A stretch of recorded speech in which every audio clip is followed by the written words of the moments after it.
Guys, what's up? Welcome back.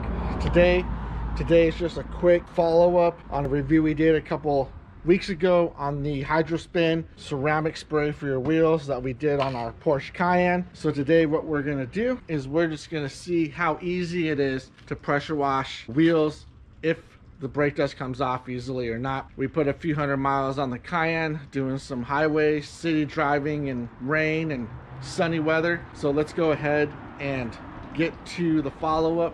Just pressure wash, and then we'll spray some Diablo cleaner on it, pressure wash, and we'll see how clean the wheel gets.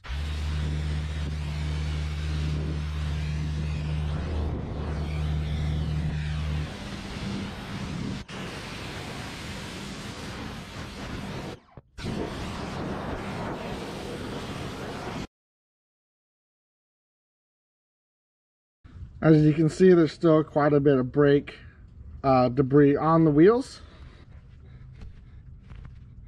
Alright guys, so I gave you a nice close-up of pressure washing the wheel. I was going to spray the Diablo wheel cleaner on there, but we already know that wheel cleaner won't remove any of the brake dust without agitation. So as you saw, the performance, you can be the judge on if you think it works or not. As always, this is just a quick follow-up, not my normal weekly release, and I'll see you on the next one.